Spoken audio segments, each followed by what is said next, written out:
Hello students, welcome to the channel Rachna math solutions. इस video में हम लोग सीख रहे हैं फर्स्ट ईयर इंजीनियरिंग सेमेस्टर 1 का मैकेनिक्स ये सब्जेक्ट, और जिसमें हमने चैप्टर स्टार्ट किया हुआ है कोप्लेनर फोर्सेस, और ये उसका लेक्चर 11 है। वैसे तो कोप्लेनर फोर्सेस ये chapter exam point of view complete हो चुका है, फिर भी कंसेप्ट पॉइंट ऑफ व्यू इस चैप्टर को अच्छी तरीके से समझने के लिए मैं ज़्यादा से ज़्यादा सब्स करवा रहा हूँ। लास्ट टाइम हम लोगों ने ये क्वेश्चन देखा था। क्या है वो question? Find resultant of the force system acting on a body OABC shown in figure. Find the distance of the resultant from point O. Also find the point where the resultant will cut the x and y axis. ये सब मैंने last time explain किया हुआ है। यहाँ पर x axis है, वहाँ पर वाई एक्सिस है। कितने फोर्स एक्ट हो रहे हैं? ये 10 kilo Newton vertical downward, 20 kilo Newton left side जा रहा है, 20 किलो न्यूटन का फोर्स अपवर्ड साइड जा रहा है, और ये इंक्लाइन फोर्स है 20 किलो न्यूटन का, वो भी इस डायगोनल के ऊपर परपेंडिकुलर एक्ट कर रहा है। और एक इस सिस्टम के अंदर, इस फोर्स सिस्टम के अंदर एक एंटी क्लॉकवाइज क्या है, मोमेंट है, जिसकी वैल्यू कितनी है 40 किलो न्यूटन मीटर। ये सब में हम लोगों ने ऑलरेडी लास्ट लेक्चर में इसका रिजल्टेंट फाइंड आउट किया था मैंने, और जो भी रिजल्टेंट आएगा उसका inclination with respect to positive x axis निकाला था। इसके आगे क्या करना है, तो उस जो रिजल्टेंट निकाला ना हमने, तो उसकी पोजीशन निकालनी है with respect to point O. तो इसके लिए क्या करना होगा, मुझे वेरिएशंस थ्योरम यूज़ करना होगा। तो लास्ट लेक्चर के आगे नेक्स्ट वाला पार्ट यहाँ इस लेक्चर में मैं कंटिन्यू कर रहा हूँ। तो डायरेक्टली लास्ट टाइम यही पेज था मेरे पास जहाँ पर मैंने सॉल्व किया था, तो उसके आगे का पार्ट सॉल्व करने के लिए यहाँ पर डायरेक्टली अभी हम लोग लिखेंगे by using variations theorem. Position निकालिए ना रिजल्टेंट की। To find resultant position position ये वाला पार्ट चलेगा। तो लिख देंगे हम लोग by using variations theorem, VARIGNONS theorem ये लिखा। देखो, वेरिएशंस थ्योरम निकालने के लिए डायग्राम बहुत इंपॉर्टेंट है। डायग्राम में क्या करना होगा, हर एक फोर्स और उसका वो पॉइंट से परपेंडिकुलर डिस्टेंस का मल्टीप्लिकेशन लेना है। तो वेरिएशंस थ्योरम लिखेंगे सबसे पहले, summation of moment of all forces about point O is equal to moment of resultant about point O. Same point होगा। इतना लिखा। इतना लिखने के बाद देखो क्या करना होगा, सारे फोर्स को ऑब्जर्व करो। डायग्राम बहुत इंपॉर्टेंट होगी यहाँ पर। ये 10 किलो न्यूटन का फोर्स ओ पॉइंट से जाता है ना सीधा, तो उसका मोमेंट नहीं आएगा। सिमिलरली ये 20 किलो न्यूटन का फोर्स भी ओ पॉइंट से जाता है, तो उसका भी मोमेंट नहीं आएगा। ये 20 किलो न्यूटन का फोर्स वर्टिकली अपवर्ड एक्ट हो रहा है, जिसका मोमेंट अपवर्ड पॉइंट वो कैसा आएगा, एंटी क्लॉकवाइज आएगा, यानी कि निगेटिव इफेक्ट आएगा। ठीक है, तो -20 इंटू क्या करना होगा, मुझे डायरेक्टली 4 करना होगा। -20 इंटू 4 करूँगा, तो -20 इंटू 4 कर दिया। प्लस क्यों लिखा है मैंने, क्योंकि ये 20 किलो न्यूटन का फोर्स अपवर्ड पॉइंट कैसे घूम रहा है, क्लॉकवाइज घूमता है, तो नेचर हम लोगों ने प्लस कंसिडर किया है ना। +20 इंटू, लेकिन उसका वो पॉइंट से क्या पता होना चाहिए, परपेंडिकुलर डिस्टेंस पता होना चाहिए ना। तो इस 20 किलो न्यूटन फोर्स का वो पॉइंट से डिस्टेंस कितना, ये डायगोनल जितना है, और ये क्या रेक्टेंगल शेप दिख रहा है ना, ये रेक्टेंगल शेप दिख रहा है। तो इसका डायगोनल क्या होगा, देखो अपोजिट साइड्स कितनी है 3, एडजेसेंट साइड्स कितनी है y, एडजेसेंट साइड कितनी है y, यानी कि अपोजिट साइड 3, ये साइड को अगर मैं एडजेसेंट साइड बोलता हूँ 4, तो ये तो ट्रायंगल हो गया, राइट एंगल ट्रायंगल। तो यहाँ पर 4 है, यहाँ पर 3 है, तो उनका क्या हाइपोटेन्यूज अगर कैलकुलेट कर दे तो उतना ही डिस्टेंस ये 20 किलोमीटर का फोर्स उससे एक्ट करता है ना। तो हाइपोटेन्यूज कैलकुलेट करूँगा, 4 स्क्वायर कितना होगा 16, 3 स्क्वायर कितना होगा 9, दोनों का एडिशन कितना हो जाएगा 16 + 9 ऐड करते तो 25, और उसका स्क्वायर रूट लूँगा तो वो भी डिस्टेंस कितना आएगा 5। तो 25 इंटू यहाँ पर मुझे 5 करना पड़ा। इतने ये दो ही फोर्सेस एक्ट हो जाते हैं इस पूरे सिस्टम ऑफ फोर्स के ऊपर। तो -20 into 4, 20 into 4 + 20 into 5 equal to R into d आएगा। R यानी कि रिजल्टेंट, डी यानी कि डिस्टेंस जो हमें फाइंड आउट करना है। अगर लेफ्ट साइड का कैलकुलेट किया हुआ सब कुछ मेरा प्लस में है, तो मुझे राइट साइड में यहाँ पर R की वैल्यू प्लस ही रखनी है, अदरवाइज R की वैल्यू के आगे माइनस देना होगा। 20 इंटू 5 100, -20 इंटू 4 80, तो यहाँ से रिपेन होगा ओनली 20। R की वैल्यू कितनी आई थी, देखो R की वैल्यू कितनी लिखी हुई है 10 लिखी हुई है, प्लस आया तो यहाँ पर कोई चेंजेस नहीं। देयरफॉर D कितना हो गया, डायरेक्टली हम लोग कितना ले सकते हैं 2 मीटर। ठीक है, लेकिन जो रिजल्टेंट आया है वो कौन से क्वाड्रेंट में एक्ट कर रहा है, थर्ड क्वाड्रेंट में एक्ट कर रहा है। और टोटल मोमेंट कैसा आया, रिजल्टेंट का टोटल मोमेंट कैसा आया, समेशन ऑफ ऑल मोमेंट 20 है, प्लस है। तो हम लोग को रेक्टेंगुलर सिस्टम निकाल देता हूँ। देखो ऐसा एक्स था ना, ऐसा एक्स एक्सिस था, ऐसा वाई एक्सिस था, यहाँ पर वो 3/4 का फ्रेम था वो, जिसके ऊपर फोर्सेस एक्ट हो रहे थे, और ये पॉइंट ओ था। अभी मुझे क्या करना है, जो वाई एक्सिस लिखा, यहाँ पर मुझे रिजल्टेंट कहाँ पे एक्ट कर रहा है ये दिखाना है ना। वो सिंगल फोर्स, चारों फोर्सेस का जो सिंगल फोर्स बना वो दिखाना है। वो देखो, वो तो रिजल्टेंट आने वाला है थर्ड क्वाड्रेंट में, यानी कि उसका एरोहेड थर्ड क्वाड्रेंट में जाते हुए दिखाना है मुझे। लेकिन उसका मोमेंट कैसा आ रहा है, उसका मोमेंट कैसा आ रहा है, प्लस आ रहा है ना। देखो ये +20 आ रहा है क्या, नहीं +20। इसका मतलब अगर मैं यहाँ पे लिख देता हूँ, रिजल्टेंट को ऐसे कैलकुलेट कर देता हूँ, तो इसका मोमेंट कितना हो जाएगा, -20 हो जाएगा। अगर यहाँ पे ड्रॉ कर देता हूँ तो उसका मोमेंट कैसा हो जाएगा, प्लस हो जाएगा। तो हमें प्लस वाला ही आया है ना। तो इसका मतलब रिजल्टेंट कहाँ पे एक्ट कर रहा है, ये वाली साइड, इस तरीके से एक्ट कर रहा है।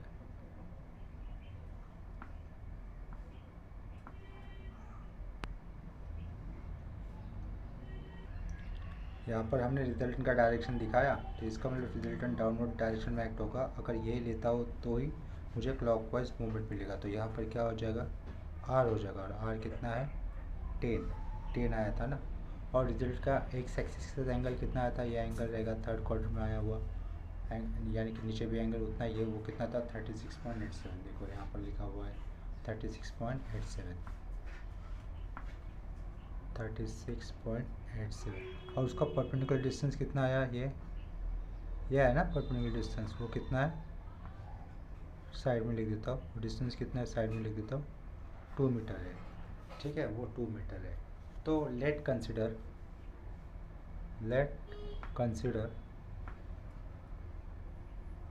ये पोजीशन निकाली हम लोगों ने रिजल्टेंट की। लेट कंसिडर रिजल्टेंट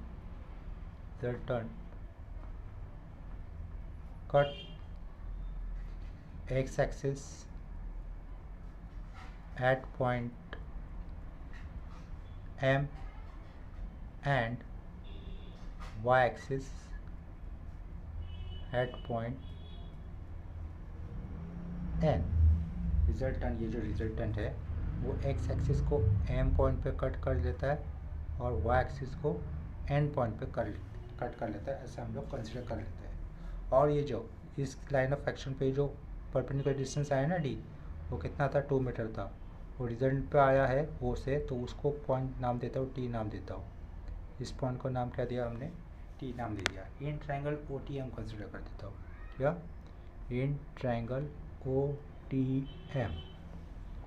क्या फाइंड आउट करना है मुझे, OM फाइंड आउट क्या करना है, क्या करना है मुझे, फाइंड आउट OM करना है मुझे। ये वाला एंगल पता है, ये वाला एंगल पता है, ये 90 हो जाएगा। ये सामने वाला क्या हो जाएगा, हाइपोटेन्यूस हो जाएगा। In triangle OTM sine theta, क्या कह रहा हूँ मैं, साइन थीटा, साइन यानी कि 36.87 साइन थीटा क्या होता है, opposite side upon hypotenuse.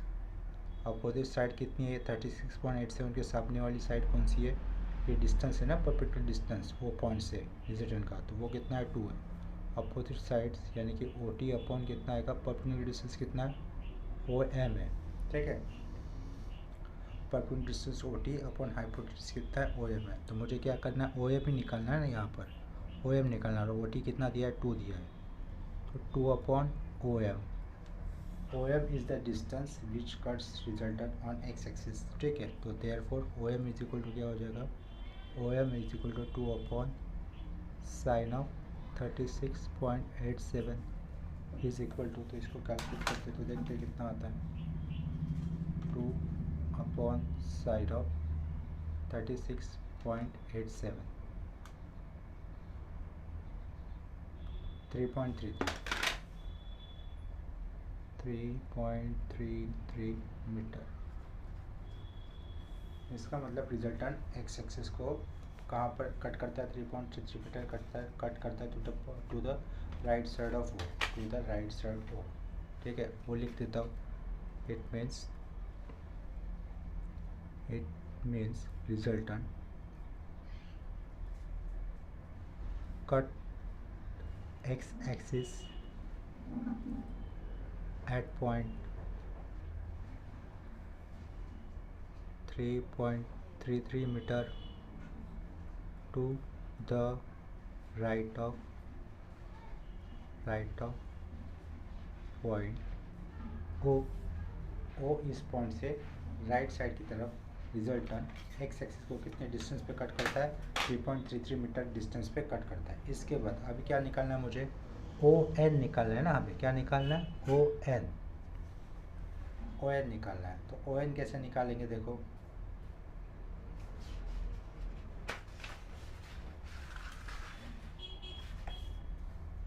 In triangle क्या कर दिया, ओ एन एम कर दिया, क्या कर दिया, in triangle O N M, ठीक है। एंगल एम कितना है, 36.87 ही रहेगा ना ये। तो उसमें क्या करूँगा मैं, opposite upon adjacent, opposite upon tan theta apply कर देता हूँ directly. Opposite upon adjacent side होगा ना इस एंगल के लिए।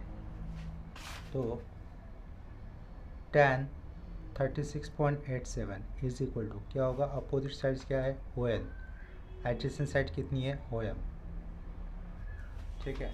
देखो ट्रायंगल ओ एन एम के अंदर ये 36.87 अपोजिट साइड हो गई, ओ एन एडजेसेंट साइड हो गई ओ एम। तो मुझे यहाँ पे अभी क्या फाइंड आउट करना, ओ एन फाइंड आउट करना है ना हमें यहाँ पर।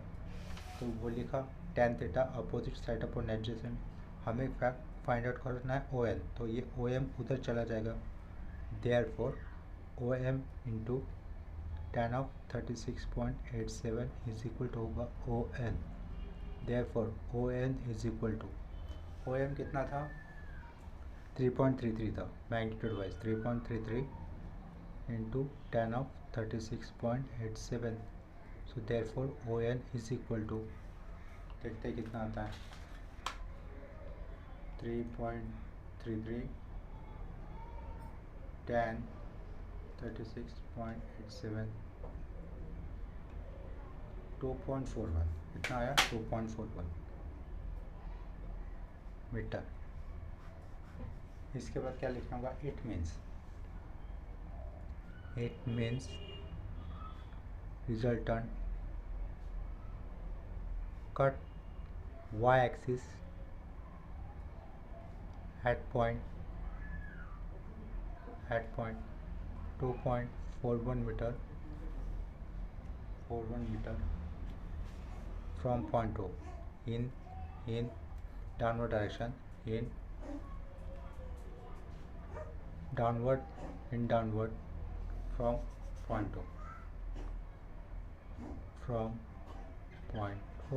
तो रिजल्टेंट एक्स और वाई एक्सिस को कितने डिस्टेंस पे कट करता है ये हम लोगों ने निकाला और एग्जैक्टली उस पोजीशन को लिखा भी। तो इस तरीके से हमारा पूरा क्वेश्चन हो जाता है। इसके बाद अभी हम लोग नेक्स्ट क्वेश्चन करेंगे। देखो इतना आया होगा आप लोगों को समझ में। अगर किसी भी कंसेप्ट में डाउट आता है तो आप प्लीज़ मुझे मेंशन किया करो, मैं आप लोगों को इसकी डाउट्स क्लियर कर दूँगा, ठीक है।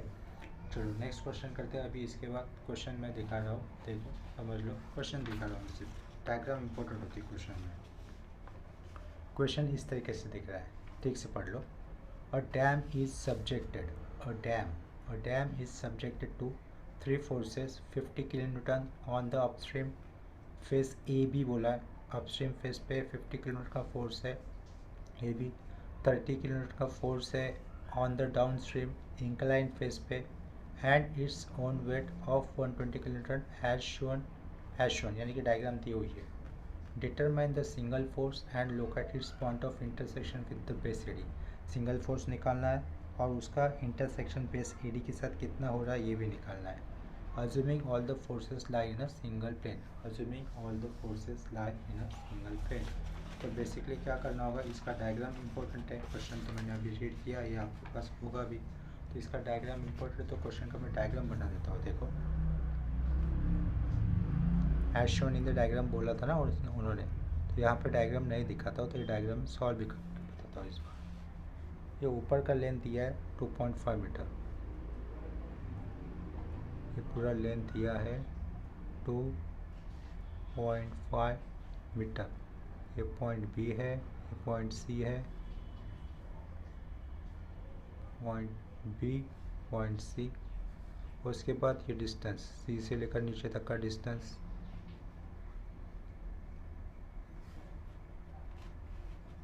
और थोड़ा नीचे कर देता हूँ। फ्री हैंड में बनाया डायग्राम, कोई स्केल से बनाने की ज़रूरत नहीं। अगर आपका डायग्राम अच्छा आ जाता है तो फ्री हैंड में भी डायग्राम बनाया तो भी चलेगा, कोई बात नहीं। और यहाँ से इसको ड्रॉ कर देता हूँ।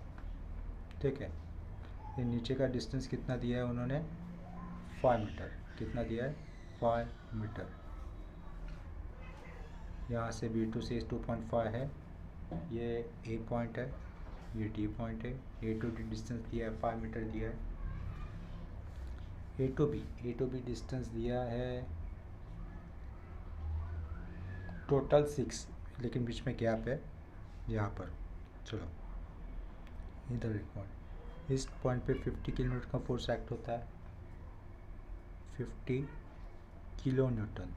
ठीक है, तो उसका और यहाँ तक का डिस्टेंस कितना, ये इतना डिस्टेंस है 2 मीटर, और ये वाला डिस्टेंस है इतना 4 मीटर। डायग्राम ठीक से दिख रहा होगा आपको, समझ में भी आ रहा होगा। देखो ये साइड में लिखा है, ये 50 किलोमीटर का फोर्स एक्ट होता है। नीचे से ए पॉइंट से कितना डिस्टेंस ऊपर, 2 मीटर, और उसके ऊपर का डिस्टेंस कितना है, 4 मीटर डिस्टेंस है। यहाँ से 2 मीटर के डिस्टेंस पर वर्टिकली डाउनवर्ड फोर्स एक्ट हो रहा है, जिसकी वैल्यू है 120 किलो न्यूटन। और यहाँ से ये पॉइंट डी था, इधर से ऐसा एक परपेंडिकुलर डिस्टेंस एक्ट होता है, परपेंडिकुलर। ठीक है, ठीक है, यानी कि उसने इस फोर्स के लाइन ऑफ एक्शन ने सी डी के ऊपर कितने डिग्री का एंगल बनाया, 90 डिग्री का एंगल बनाया, और उसकी वैल्यू कितनी है, 30 किलो न्यूटन है। ठीक है, और ये बीच का डिस्टेंस कितना दिया है उन्होंने, बीच का डिस्टेंस दिया है 1.5। बीच का डिस्टेंस बताया है वहाँ पर 1.5 मीटर। ठीक है, इतना आया समझ में। अभी डायग्राम को ठीक से देखो, हमें रिजॉल्व करने के लिए कितने फोर्सेस है, ये 50 kilo Newton which is acting downward, which is acting horizontal, और ये 120 किलोमीटर का force which is acting downward, और ये इंक्लाइन फोर्स है। लेकिन कभी भी इंक्लाइन फोर्स रहेगा तो उसका हमें क्या पता होना चाहिए, इंक्लिनेशन पता होना चाहिए ना, with respect to x axis, यानी कि पॉजिटिव एक्स एक्सिस का इंक्लिनेशन पता होना चाहिए। अभी इसका इंक्लिनेशन नहीं दिया है ना, 30 किलो न्यूटन इस फोर्स जो इंक्लाइन है उसको रिजॉल्व करने के लिए उसके इंक्लिनेशन की जरूरत लगेगी। तो उसका रिजॉल्व इंक्लिनेशन पता नहीं, तो उसको फाइंड आउट करना होगा। कैसे फाइंड आउट करेंगे, देखो आंसर हमें डायग्राम से ही मिलेगा, तो डायग्राम को थोड़ा सा ऑब्जर्व करो। ये इंक्लाइन फोर्स यहाँ से हॉरिजॉन्टल है ना, अगर हॉरिजॉन्टल लाइन निकाल लेता हूँ, अगर मुझे नीचे का एंगल पता हो जाएगा, टोटल है 90 डिग्री, अगर मुझे नीचे का एंगल पता चल जाता है तो मैं 90 माइनस ये एंगल करने पर मुझे 30 किलो न्यूटन फोर्स का हॉरिजॉन्टल के साथ एंगल मिल जाएगा ना। तो मेरा काम क्या है, अभी मुझे ये वाला एंगल निकालना है, हमें ये वाला एंगल निकालना है। अब ये वाला एंगल मतलब है क्या, ये वाला एंगल, क्यों, अगर ये लाइन हॉरिजॉन्टल है, ये बेस हॉरिजॉन्टल है, एक ये उनका ट्रांसवर्सल हो गया, तो ये दो एंगल कैसे हो जाएंगे, एक दूसरे के अल्टरनेट एंगल होंगे ना, उल्टा जेड बन रहा है, अल्टरनेट एंगल। तो ये वाला एंगल करने को अभी सोचो कैसा कर सकते हैं।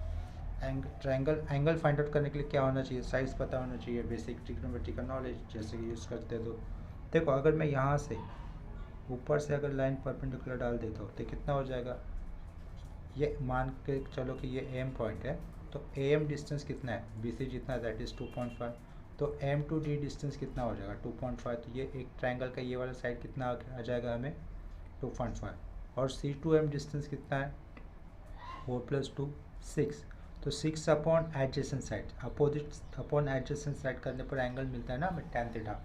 तो ये अंदर वाला एंगल कैसा आ जाएगा 6 अपॉन 2.5, यानी कि tan थीटा हो जाएगा। अगर थीटा को मान लो थीटा नाम देता हूँ, tan को थीटा नाम देता हूँ, tan को यानी कि इस थीटा को, ये जो एंगल है ना उसको अगर हम लोग थीटा बोल रहे हैं तो क्या हो जाएगा 6 अपॉन 2.5, वो अननोन एंगल tan थीटा, तो उसकी वैल्यू कैसी हो जाएगी, शिफ्ट tan इनवर्स करना होगा ना, थीटा डायरेक्टली निकालना, तो 6 upon 2.5 opposite side upon adjacent side, तो थीटा कितना मिल रहा है 67.38, तो अंदर का थीटा कितना आया हमें, ये डेटा दिया हुआ नहीं था, इस तरीके का डेटा हमें फाइंड आउट करना होता। अंदर का एंगल कितना आया 67.38, ये एंगल और ये एंगल सेम है, अगर ये टोटल 90 है तो 90 में से 67 माइनस 38 करने पर कितना आता है देखते हैं, 90 माइनस आंसर 22 पॉइंट कितना आया 619, यानी कि 22.62 लिख देते हैं। तो ये वाला अंदर का एंगल कितना बना 22.62 लिख देता हूँ। ठीक है, 22.62 हुआ अंदर का एंगल, समझ में आया होगा। अभी इस 30 किलोमीटर फोर्स को हम लोग आसानी से रिजॉल्व कर सकते हैं। तो इसका मतलब अभी हम लोग रिजल्टेंट निकाल सकते हैं। तो रिजल्टेंट निकालने के लिए ये याद रखो, ये हॉरिजॉन्टल था, ये वर्टिकल था, इसका इंक्लिनेशन है। और ये फोर्स किस क्वाड्रेंट में जा रहा है? थर्ड क्वाड्रेंट में जा रहा है। थर्ड क्वाड्रेंट में दोनों नेगेटिव होते हैं, यानी कि एक्स कंपोनेंट भी नेगेटिव होगा, वाई कंपोनेंट भी नेगेटिव होगा। तो उसके आगे का नेक्स्ट स्टेप सॉल्यूशन लिखा यहाँ पर, लिखूँगा टू फाइंड आर। आर यानी कि क्या होता है? रिजल्टेंट होता है। तो उसके लिए क्या करना होगा? सारे फोर्सेस को पहले हॉरिजॉन्टली रिजॉल्व करना होगा। Resolving all forces horizontally. Horizontal में हमारे पास एक ही फोर्स था, डेट इज़ 50 किलो न्यूटन का, जो कि पॉजिटिव एक्स डायरेक्शन में जा रहा था। देखो ये एक ही फोर्स है 50 किलो न्यूटन का, ये एरो हेड से पता चलता है, जो कि right side positive x direction में जा रहा है। और ये 30 किलो न्यूटन का x component 30 kilo Newton third quadrant में जा रहा है, तो उसका एक्स कंपोनेंट कैसा होगा? निगेटिव। तो -30 कॉस ऑफ 22.62। ये 22.62 कैसे निकाला आप लोगों को पता चला होगा। तो इसकी वैल्यू निकालते हैं। तो समेशन एफ एक्स कितना आएगा? समेशन एफ एक्स करो कैलकुलेट। 50 माइनस कर देता हूँ, 50 माइनस 30 कॉस ऑफ 22.62 और उसकी वैल्यू आती है 22.31। कितनी आई value? 22.31। Summation F of X आया 22.31 किलो न्यूटन, प्लस में आया वो। एंड अभी क्या लिखना होगा? Resolving all forces vertically. सारे फोर्सेस को अगर वर्टिकली रिजॉल्व करेंगे तो लेफ्ट साइड में क्या लिखना होगा? Summation F Y. देखो ये -120 आएगा, ये फोर्स 120 न्यूटन का force minus down side act कर रहा है, तो -120। और 30 का भी थर्ड क्वाड्रेंट में जाने के कारण -30 साइन 22.62, यानी कि क्या होगा? -120 -30 साइन ऑफ 22.62। इसका कंपोनेंट नेगेटिव रहेगा, दोनों पार्ट नेगेटिव है, तो -120 -30 साइन ऑफ 22.62। इसकी वैल्यू होती है, एक मिनट, साइन लिखना भूल गया। देखो ऐसा कैलकुलेशन मिस्टेक हो जाता है, यहाँ पर मैंने साइन लिखना ही भूल गया था। साइन 22.62, इसकी वैल्यू कितनी आती है? -131.538 है, तो -131.54 लिखूँगा। -131.54 किलो न्यूटन यहाँ पे लिखना है पीछे समेशन एफ वाई। अभी देखो हमारे पास समेशन एफ वाई आया है, समेशन एफ ऑफ एक्स भी पता है, तो हम लोग क्या निकालने के? रिजल्टेंट निकालने के।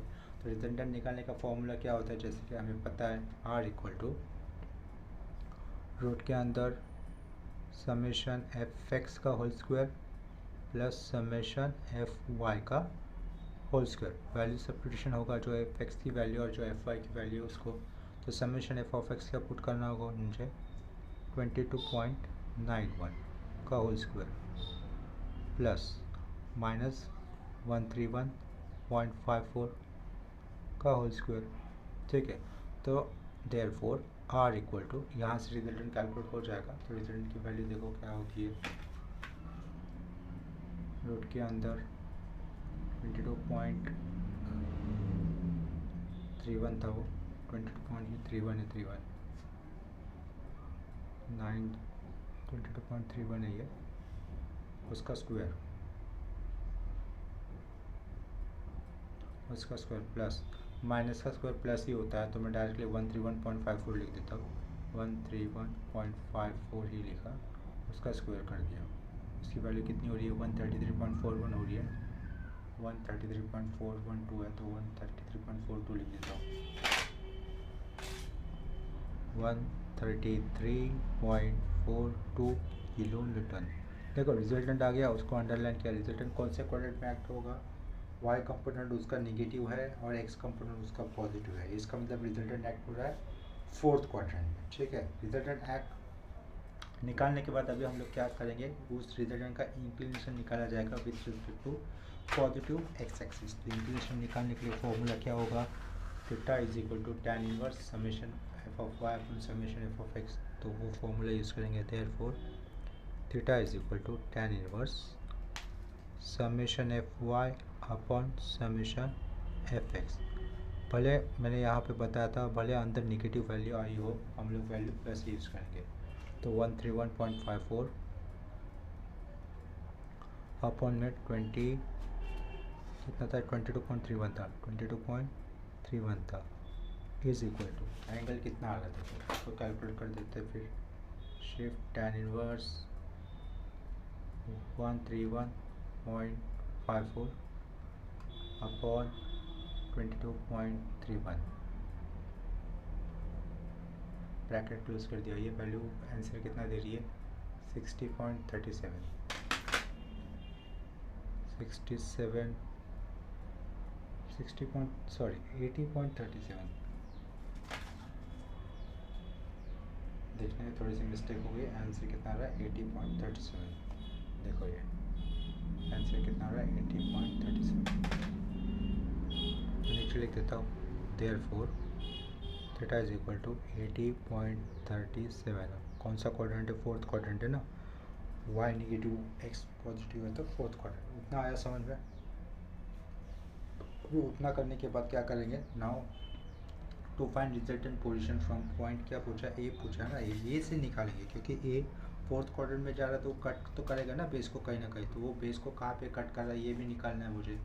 तो now to find resultant position from O, from A लिख दो, नाउ टू ओ नहीं है, ए पॉइंट है। Now to find resultants position from point A. तो इसके लिए क्या यूज़ करना होगा, बाय यूजिंग वेरिएंस थ्योरम। तो therefore by using variance theorem, variance theorem क्या होता है, summation of moment of all forces about point A is equal to moment of resultant at point A. तो इस केस में मुझे ए पॉइंट कंसिडर होगा। अभी देखो ये जो डायग्राम हमने बनाई थी ना, उसमें थोड़ी सी ध्यान से देखो, ये जो डायग्राम बनाए थे, इस 50 किलोमीटर का फोर्स अबाउट पॉइंट ए कैसा होगा, क्लॉकवाइज। तो 50 इंटू 2 सिंपली 50 इंटू 2, 120 न्यूटन का फोर्स भी अबाउट पॉइंट ए कैसा होगा, 120। ये डिस्टेंस, सॉरी ये डिस्टेंस मेरा लिखना रह गया, ये डिस्टेंस 2 था। तो 120 इंटू कितना होगा 2, क्लॉकवाइज घूमकर प्लस आएगा, तो प्लस 120 इंटू 2, इसका भी 2। अभी देखो ये फोर्स कैसा है, ये फोर्स इंक्लाइन है, इस फोर्स को हम लोग रिजॉल्व करेंगे about point this, about point this, यानी कि जो हेड है ना 30 किलोन्यूटन फोर्स को जहाँ पे टच कर रहा है सीढ़ी को, इस हेड पे टच कर रहा है, तो उस हेड के अराउंड एक्सपांड करूँगा, यानी कि रिजॉल्व करूँगा।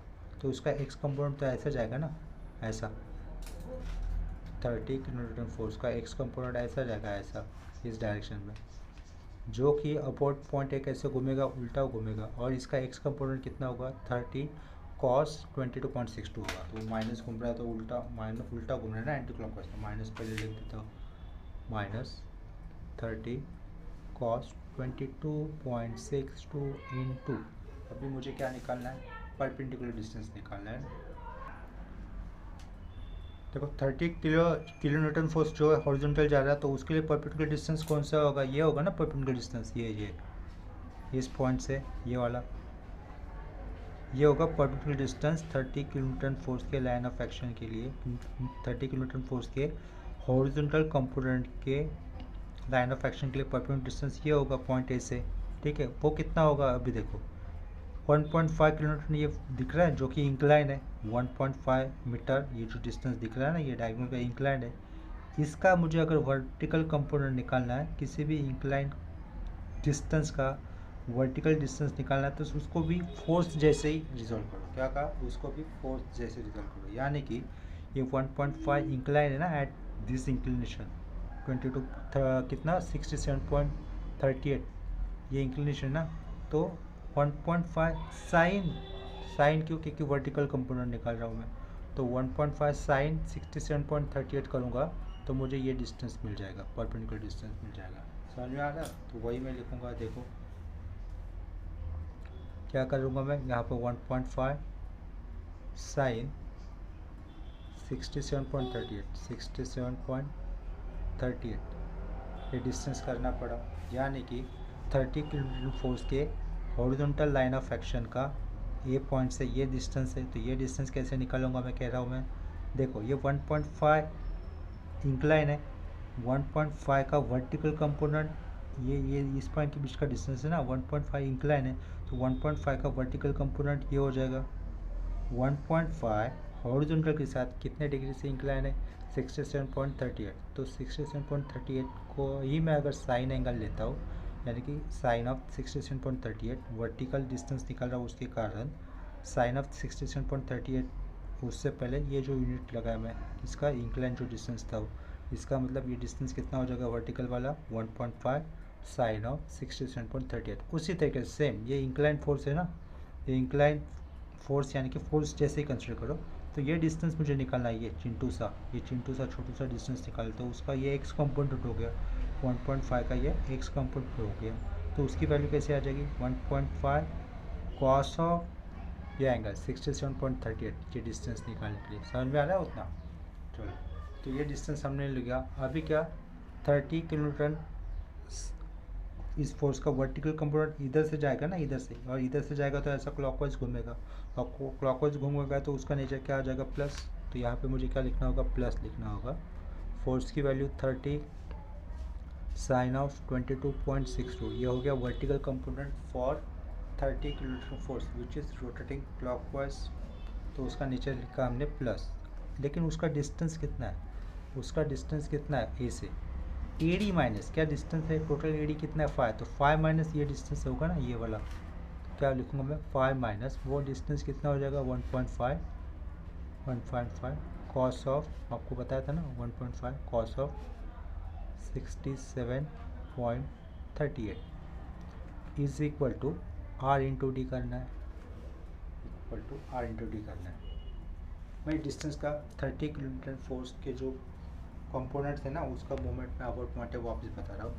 30 किलोमीटर ये फोर्स का हॉरिजॉन्टल कंपोनेंट ऐसे जाएगा ये पेंसिल वाली लाइन से, उसका डिस्टेंस ए पॉइंट से ये डिस्टेंस है। अभी ये लास्ट वाला छोटा वाला ट्रायंगल अगर हम लोग देखते हैं तो ये डायगोनल 90 के सामने आया हुआ डायगोनल इंक्लाइन है, तो इस इंक्लाइन फोर्स का वर्टिकल कंपोनेंट क्या होगा, इसको फोर्स ही मानो, 1.5 मीटर को फोर्स मानो, तो उसका एक्स कंपोनेंट क्या होगा 1.5 कॉस ऑफ 67.38, और इसका वर्टिकल कंपोनेंट क्या होगा 1.5 साइन ऑफ 67.38। वर्टिकल कंपोनेंट यानी कि यहाँ से लेकर यहाँ तक का डिस्टेंस जो कि एक्स कंपोनेंट के लिए ए से आया हुआ डिस्टेंस है ऐसा, और ये क्या होगा डाउनवर्ड डायरेक्शन में जाने वाले ये कंपोनेंट, ये डिस्टेंस है वर्टिकल डायरेक्शन में नीचे की तरफ जाने वाले 30 किलोमीटर के फोर्स का इस कॉर्नर से आया हुआ डिस्टेंस वो कितना है 1.5 कॉस ऑफ 67.38।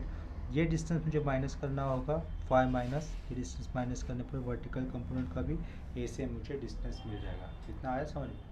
तो ये हम लोगों ने लिखा यहाँ पर इंटू क्या होगा आर इंटू डी। अगर मैं लेफ़्ट साइड का कैलकुलेट किया हो मेरा सारा प्लस आता है तो राइट साइड में मैं प्लस आर इंटू डी लिखूँगा। अगर लेफ्ट साइड का सब कुछ कैलकुलेट हुआ नेगेटिव आता है तो मुझे राइट साइड में क्या चेंजेस करना होगा माइनस आर इंटू डी लिखना होगा। इतना समझा होगा? चलो लेफ्ट साइड का सब कुछ कैलकुलेट कर लेते थे। 50 into 2 plus 120 into 2 minus 30 cos of 22.62 into 1.5 sine of 67.38 plus 30 sine of 22.62। ये सब कुछ मैं अभी कैलकुलेट डेटा फिट कर रहा हूँ आपके सामने। 5 माइनस 1.5 कॉस ऑफ 67.38। यहाँ पर एंगल देने के साथ ब्रैकेट डालने होते हैं, कभी कभी गलती हो जाती है तो इसको क्रॉस चेक करेंगे। 50 into 2 150 into 2 120 into 2 minus 30 cos of 22.62। देखो यहाँ पर ब्रैकेट नहीं डाला था, ब्रैकेट डाला इंटू 1.5 साइन ऑफ 67.38, यहाँ पर भी ब्रैकेट नहीं डाला तो ब्रैकेट डालना पड़ेगा, ब्रैकेट डाला। नेक्स्ट 22.62, यहाँ पे ब्रैकेट नहीं डाला था, ब्रैकेट डाला, इनटू ब्रैकेट में 5 माइनस कॉस ऑफ 67.38। चलो ये लिखा है बराबर, इसको क्रॉस चेक भी कर दिया। इसकी वैल्यू कितनी होती है, ब्रैकेट क्लोज, 352.69 प्लस में आया, 352.69 352.69 sorry, is equal to R कितना आया हुआ, तो आया हुआ था 133.42 आया था ना अपना, 133 पॉइंट, आर कितना आया था 133.42 आया था, इंटू डी। तो देयरफॉर डी कितना होगा 352.69 अपॉन 133.42 लिखूँगा, 352.69 अपॉन 133.42। पॉइंट दिखना चाहिए, वरना अगर पॉइंट नहीं दिखेगा तो हमारी डिवीजन में मिस्टेक होने के चांसेस हो सकते हैं। तो देखो डी डिस्टेंस कितना आता है फिर 352.69 डिवाइडेड बाय 133.42, 2.64, डिस्टेंस कितना आएगा 2.64 मीटर लिखूँगा मैं, मीटर। लेकिन देखो टोटल मोमेंट कैसा आया, प्लस आया ना, टोटल मोमेंट प्लस आया, तो यानी कि जो भी रिजल्टेंट होगा उसको मोमेंट कैसा आना चाहिए, उसका भी मोमेंट प्लस आना चाहिए। तो वो डायग्राम बना देता हूँ। ये जो ऐसा डैम था ना वो इस शेप में, तो वो डैम का शेप का डायग्राम बना दिया। यहाँ पर वो, यहाँ पर सॉरी डिस्टेंस ए था, यहाँ पर डी था, ऊपर बी सी था, डैम बना दिया। और ये रिजल्टेंट जो भी हम लोगों ने ये रिजल्टेंट मुझे दिखाना, वो कौन सा क्वाड्रेंट में एक्ट हो रहा है, वो फोर्थ क्वाड्रेंट में। जो फोर्थ क्वाड्रेंट में देखो यहाँ पे एंगल दिखाता है हम लोगों ने, फोर्थ क्वाड्रेंट में आ रहा है ना, वाई कंपोनेंट नेगेटिव था, एक्स कंपोनेंट पॉजिटिव था, तो फोर्थ क्वाड्रेंट में जा रहा है। तो फोर्थ क्वाड्रेंट में मुझे रिजल्टेंट ऐसा भी निकालना है या फिर ऊपर से भी निकलना, लेकिन दोनों अगर मैं ऐसा निकालता हूँ नीचे, ये पॉइंट के नीचे की तरफ, तो रिजल्ट तो एक्ट हो रहा है फोर्थ क्वाड्रेंट में ना, तो ये ऊपर की तरफ से भी हम लोग ड्रॉ कर सकते हैं या फिर ये हम लोग उसको नीचे की तरफ से भी ड्रॉ कर सकते हैं। लेकिन अगर मैं ऊपर की तरफ से ड्रॉ करता हूँ तो उसी रिजल्टेंट का मूवमेंट अबाउट पॉइंट है कैसे होगा, clockwise, which is right in our case. अगर मैं लेकिन ये पॉइंट के नीचे वाला रिजल्टेंट लेता तो उसका मूवमेंट अबाउट पॉइंट एक ऐसा हो जाएगा, एंटी क्लॉकवाइज हो जाएगा, यानी कि वो सही नहीं होगा। तो उसके कारण मुझे क्या करना होगा, रिजल्टेंट ऊपर की तरफ से ही लेना होगा ना, इस तरीके से। और इसका इंक्लिनेशन कितना है with respect to x axis, कितना है, वो आया था 80.37 लिखा था, तो मैं यहाँ पर भी लिखूँगा 80.37 रिजल्टेंट का इंक्लिनेशन। ये आर की वैल्यू, आर की वैल्यू कितनी थी 133.42 किलो न्यूटन। अभी हम लोग कंसिडर करते हैं ये रिजल्टेंट ईडी बेस को कंसिडर करते हैं कि एम पॉइंट पे कट कर रहा है, कहाँ पर, एम पॉइंट पे कट कर रहा है। तो मुझे क्या करना है, एक्चुअली ये एम डिस्टेंस ही निकालना है। और इस रिजल्टेंट का ये जो परपेंडिकुलर डिस्टेंस है ना, परपेंडिकुलर डिस्टेंस, वो है हमारा आया हुआ डिस्टेंस, वो कितना आया था 2.64। ये डिस्टेंस साइड में ऐसा लिखा देता हूँ, D is equal to 2.64 meter, ठीक है। तो ये जो पॉइंट है रिजल्ट के ऊपर आया है ऐसे से परपेंडिकुलर डिस्टेंस, उसको मैं मान लेता हूँ, कंसिडर कर लेता हूँ टी, ठीक है। परपेंडिकुलर डिस्टेंस जो रिजल्टेंट के लाइन ऑफ फिक्सचर के ऊपर आया है, उसका ये जॉइनिंग वाला पॉइंट को हमने क्या कंसिडर किया, पॉइंट टी कंसिडर किया। तो नाउ इन ट्रायंगल एटीएम, चलो अभी देखो in triangle ATM, in triangle ATM मुझे क्या करना होगा, फाइंड आउट क्या करना है, एएम फाइंड आउट करना है। और ये एटीएम एंगल क्या है, 90 डिग्री का है, यानी कि एएम क्या हो जाएगा, एएम हो जाएगा हाइपोटेनियस, और एएमटी इस एंगल के अपोजिट वाला साइड कौन सा है, एटी है। तो ट्रिग्नोमेट्री यूज़ करके हम लोग क्या निकाल सकते हैं, sine of angle 80.37। Sine angle क्या होता है देखो, यानी कि ये वाला angle opposite side upon hypotenuse, opposite side कितनी है 80 और हाइपोटेनस कितना है AM. Therefore AM is equal to 80 upon क्या हो जाएगा sine of 80.37। So therefore A M is equal to 80 distance तो अभी कैलकुलेट किया था ना हम लोगों ने, जो कि कितना आया था 2.64 मीटर। तो यहाँ पर लिखूँगा 2.64 अपॉन साइन ऑफ 80.37। तो therefore A M is equal to कितना आता है देखो 2.64 अपॉन साइन ऑफ 80.37। तो अब हमें डिस्टेंस मिल रहा है कितना 2.67 meter. It means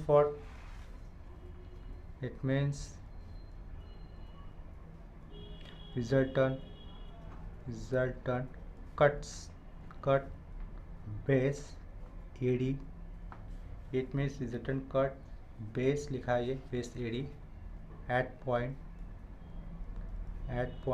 2.67 meter to the right side of point A। देखो इस वीडियो में इसी सम के साथ हम लोग रुक जाते हैं। नेक्स्ट लेक्चर मैं कल अपलोड करूँगा, तो अभी के लिए मैं यहाँ पे लेक्चर स्टॉप कर देता हूँ, ठीक है। अगर कोई डाउट है किसी कंसेप्ट में या फिर किसी सम में तो मुझे कमेंट सेक्शन में प्लीज़ इन्फॉर्म कर दो। अभी के लिए मैं रुकता हूँ यहाँ पर। Thanks for watching video. चलो, थैंक यू, बाय।